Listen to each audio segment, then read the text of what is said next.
The first time my parents said no to me, I was sitting on the floor of my apartment, surrounded by unpaid bills and unopened mail. I remember staring at my phone, waiting for my mother to say anything that sounded like concern. "Layla," she finally said, her voice flat. "We can't lend you $10,000. 10,000.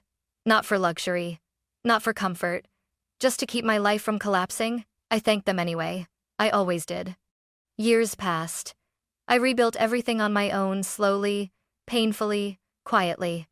I thought that chapter was over. I thought I was finally free. Then my phone rang again. Same number.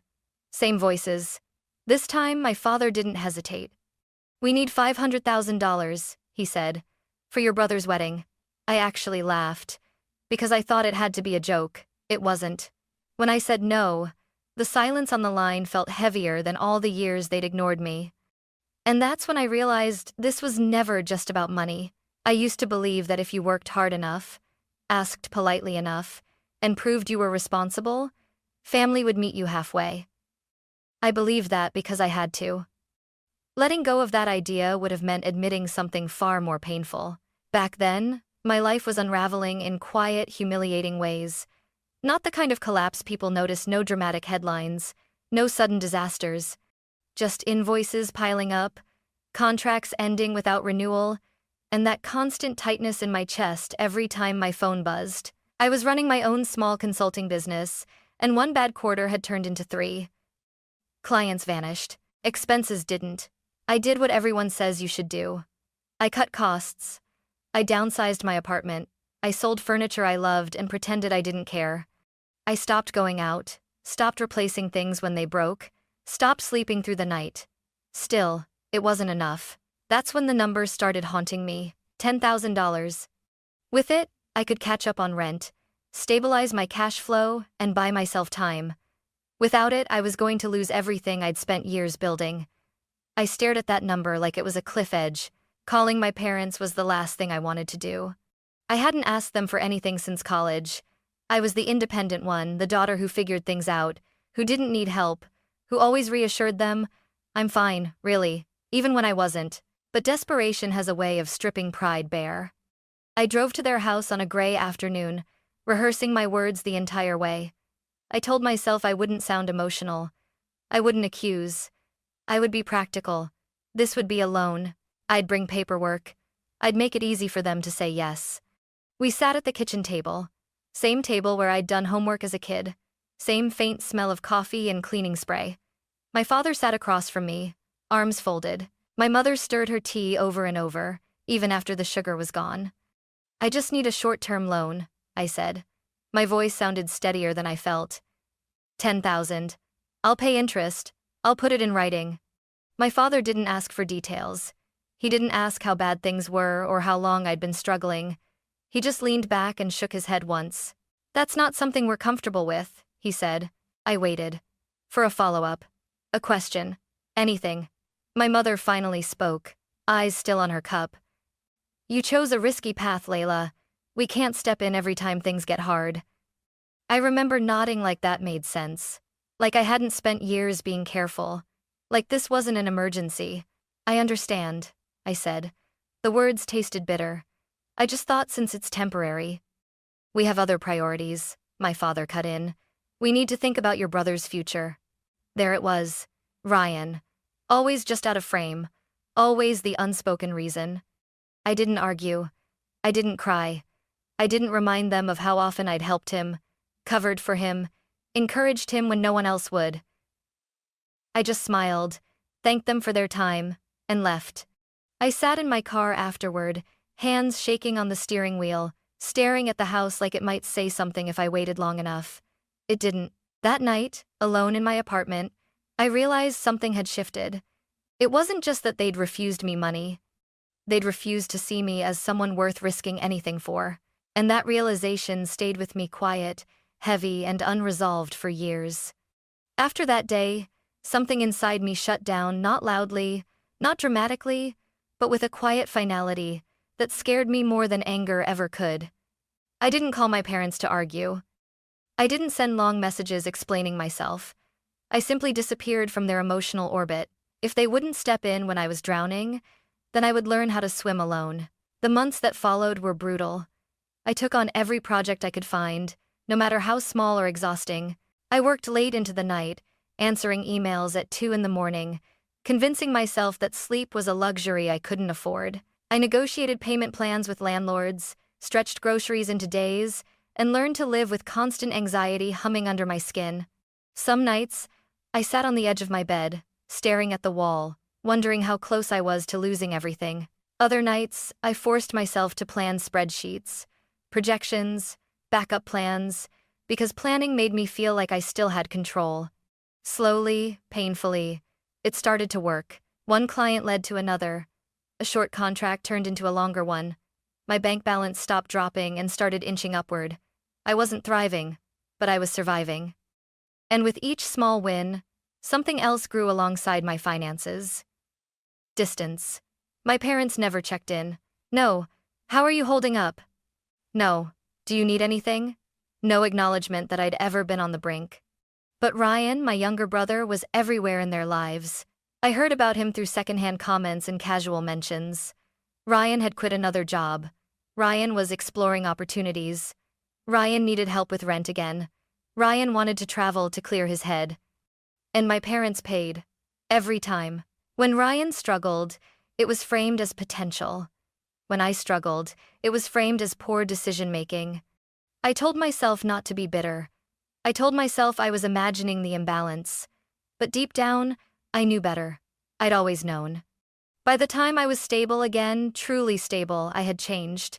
I'd learned how to rely on myself, how to say no to unpaid labor, how to protect my time and energy. I stopped explaining my choices to people who had already made up their minds about me. I assumed my parents and I would continue in that quiet, distant way. Polite calls on holidays, short conversations, no expectations. Then the engagement announcement came. Ryan was getting married. My mother called, her voice suddenly bright, animated in a way I hadn't heard in years. She talked about venues, guest lists, flowers, colors. She sounded proud, excited. I listened, nodding to an empty room. They want to do something really special, she said. Madison's family has certain standards. That word made my stomach tighten. Standards. A few weeks later, my father called. Not to ask how I was. Not to congratulate me on my recent success. Not even to reconnect. Layla, he said, skipping any greeting. We need to discuss your contribution to the wedding. I remember leaning back in my chair, already uneasy. My contribution? Yes, he said matter-of-factly. $500,000. I thought I'd misheard him. I'm sorry, how much?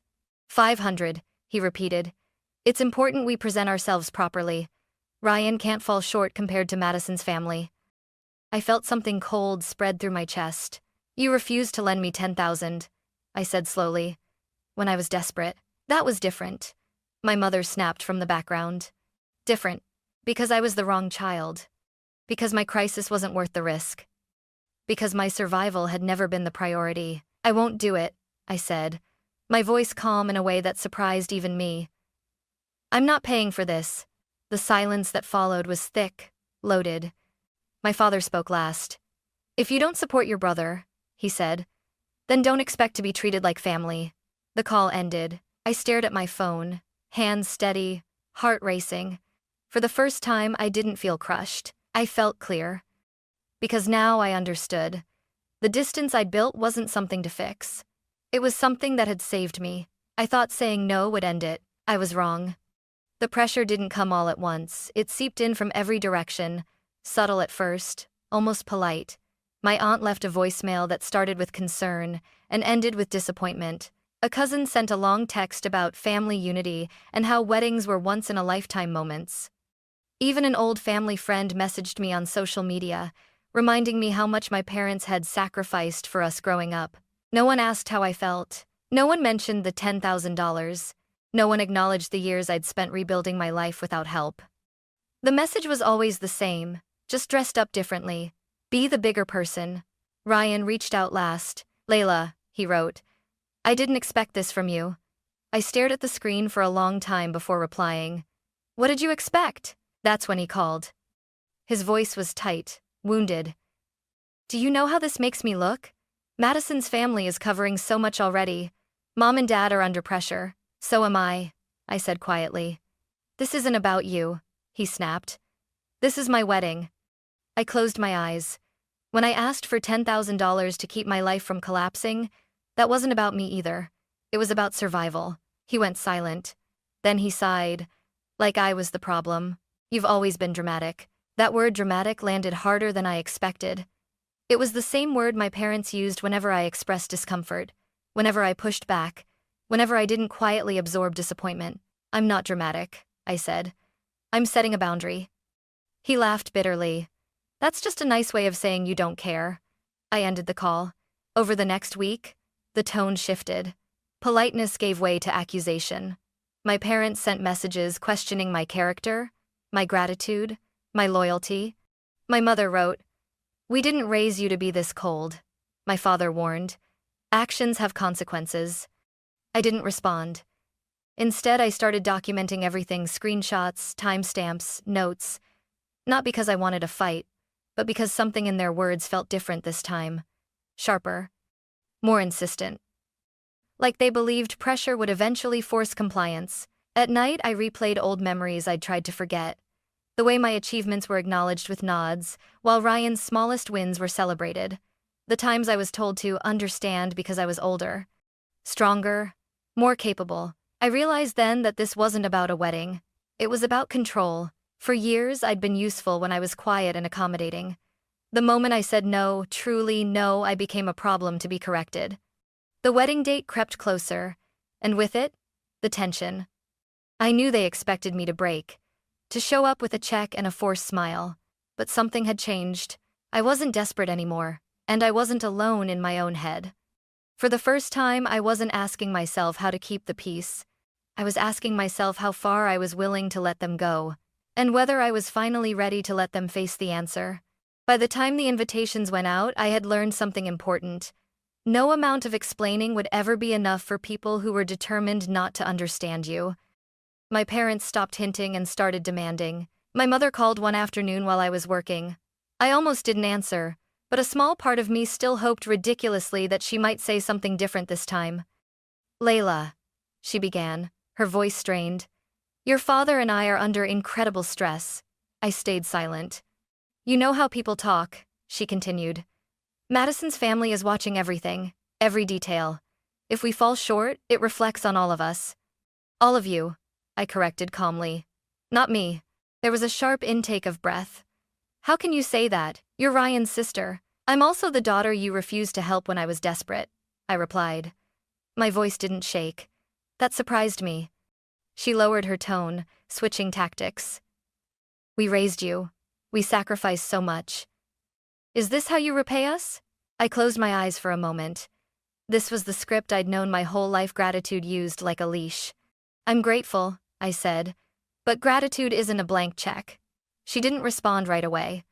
Then, quietly, she said, "If you don't contribute, don't come to the wedding." There it was, the line in the sand. "Okay," I answered. The word landed heavier than any argument. That night, my father sent a message that was colder than anything he'd said before. "You're making a choice you can't undo." I read it once, then placed my phone face down on the table. For the first time, I didn't feel the urge to defend myself. I didn't draft responses in my head. I didn't rehearse conversations that would never happen. Instead, I felt a strange sense of relief. I realized that all my life, I'd been trying to earn a place that should have been mine by default. I'd softened my words, minimized my needs, and swallowed resentment just to stay connected. But connection built on fear wasn't connection at all. It was compliance. And I was done complying. I didn't know yet how far my parents would go. I didn't know what lines they were willing to cross. But I knew one thing with absolute clarity. If I kept explaining myself, they would keep believing I owed them something. So I stopped. And in that silence, I finally heard my own voice, steady, clear, and no longer asking for permission. I didn't plan on going to the wedding. For weeks, I told myself there was no reason to put my body in a room my spirit had already left. But the closer the date came, the more I felt a strange pull, not obligation, not hope, but the need for closure. I didn't want my absence to become another story they could twist. I wanted to stand there, see the truth clearly, and walk away on my own terms. So, I went. The venue looked like something out of a magazine. Tall glass walls, white flowers everywhere, soft music floating through the air. It was beautiful in the way expensive things often are: polished, impressive, and emotionally distant. I arrived alone. No one greeted me. No one showed me to my seat. I found my name on a small card at a table near the back, far from my parents, far from Ryan. The message was clear without a single word being spoken. During the ceremony, I watched my brother smile like he'd never known disappointment. Ryan looked confident, adored, completely certain the world would always catch him when he fell. My parents sat in the front row, my mother dabbing her eyes, my father standing tall with pride. I felt invisible. At the reception, people whispered. I caught fragments as I walked past. That's her. The sister. Did you hear she refused to help? I kept my head up. I reminded myself to breathe. Then my father stood up. He took the microphone with the ease of someone who believed he was entitled to every room he entered. The music faded. Conversations stopped. Glasses were set down. I want to thank everyone who helped make today possible, he began, smiling broadly. Family is everything. My stomach tightened. He paused, scanning the room slowly, deliberately until his eyes landed on me. It's unfortunate, he continued, his tone shifting just enough, that not everyone understands what family responsibility means. A murmur rippled through the crowd. Some people, he said, forget their roots when they become successful. They turn their backs when they're needed most. Every eye turned toward me. My heart pounded so loudly I was sure people could hear it. I felt heat rush to my face, not from shame but from something sharper, deeper. Years of swallowed words pressed against my chest, demanding air. I stood. My chair scraped loudly against the floor. The sound cut through the room like a blade. I didn't forget my roots, I said, my voice steady, clear, louder than I expected. I remember them very well. My father froze. I remember asking for $10,000 when my life was falling apart, I continued. Not for comfort, not for luxury, just to survive. The room was completely silent now. I remember being told no. I remember being told I was a risk. And I remember rebuilding my life alone. My mother's face went pale. So don't stand here, I said, meeting my father's eyes, and rewrite history because I refuse to be used. Ryan stared at the floor. I'm not selfish, I finished. I'm done sacrificing myself to make everyone else comfortable. No one clapped. No one moved. I didn't wait for a response. I turned and walked out. Each step felt surreal, like my body was moving before my mind could catch up. The cool night air hit my face as I stepped outside, and for the first time that day, I could breathe. My hands were shaking. My chest hurt. But beneath it all, there was something else, something unfamiliar, relief, because in that moment, in front of everyone who had judged me in silence, I had finally told the truth out loud, and there was no going back. I thought walking out of the wedding would be the end of it. I was wrong again. 2 days later, my office receptionist buzzed my phone. Layla, your parents are here. I felt my stomach drop. They didn't have an appointment, she added quietly. They said it's urgent. I stood up slowly. Please ask them to leave.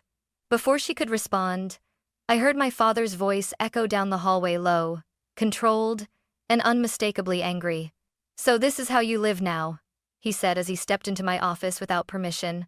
My mother followed, her lips pressed tight, eyes sharp instead of tearful this time.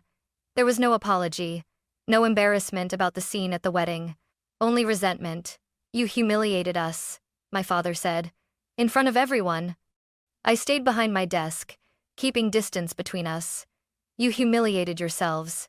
My mother's voice trembled not with sadness, but with fury. Do you have any idea what people are saying about us? I almost laughed.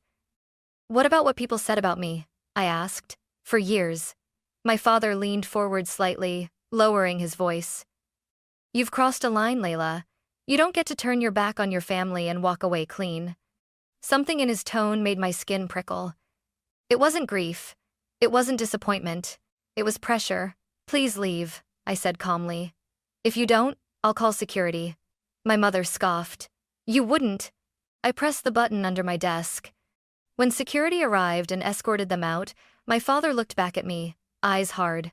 This isn't over, he said. The door closed behind them.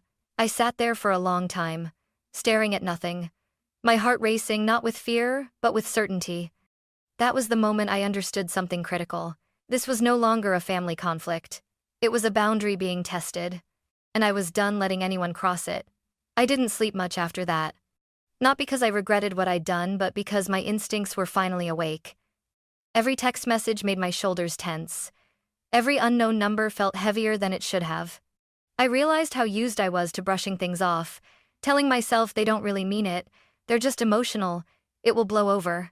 This time, I refused to gamble with my safety or my livelihood. So I did something I'd never done before. I treated the situation the way it actually was, not the way I wished it would be. I called a lawyer. Saying the words out loud, I need advice about harassment from my parents, felt surreal. Part of me still wanted to minimize it, to make excuses for them. But as I read through the messages, listened to the voicemails again, and described the office incident, my voice grew steadier. These aren't misunderstandings, the lawyer said calmly. They're attempts to intimidate. That sentence settled something in my chest. With her guidance, I started documenting everything properly. Dates, times, exact wording, witnesses. I learned how patterns mattered more than single moments, how repetition turned pressure into something legally recognizable. A formal letter went out a few days later, clear, professional, unemotional. It stated that any further contact outside of written communication through legal counsel would be considered harassment. It demanded distance. It set consequences. When my parents received it, my phone stayed silent. No calls, no messages, no dramatic last words. Just silence. And for the first time in months, the quiet didn't feel threatening, it felt protective. I didn't celebrate. I didn't feel triumphant. What I felt was something much deeper and harder earned. Control. Not over them, but over my own life. I understood then that boundaries only work when they're enforced, and love that requires self-destruction isn't love at all. I had taken the conflict out of the family system, where emotions ruled, and placed it in reality, where rules existed. And in that shift, I finally felt safe enough to breathe. People like to say that walking away is the easy choice. It isn't. Walking away means letting go of the version of your parents you kept hoping they would become. It means accepting that love, when tied to conditions and threats, isn't something you can fix by trying harder. After the letter went out, weeks passed, then months. No apologies came, no attempts at reconciliation. And in that silence, something unexpected happened. I stopped waiting. I focused on my work. I rebuilt my routines. I surrounded myself with people who didn't flinch when I said no, who didn't treat my boundaries like a personal attack. I slept better. I laughed more. I stopped replaying old conversations in my head, wondering what I should have said differently. For the first time, my life felt calm, not because everything was perfect, but because nothing was constantly threatening to collapse. I still think about my parents sometimes, about Ryan, about the wedding I walked out of and the family I stepped away from. But the memories no longer come with panic or guilt. They come with clarity. I didn't abandon my family. I stopped abandoning myself. Saying no didn't make me heartless. Protecting myself didn't make me cruel. Choosing peace didn't make me selfish. It made me whole. And if there's one thing I know now, it's this. Love that demands your silence, your money, or your fear isn't love. It's control. I chose freedom instead.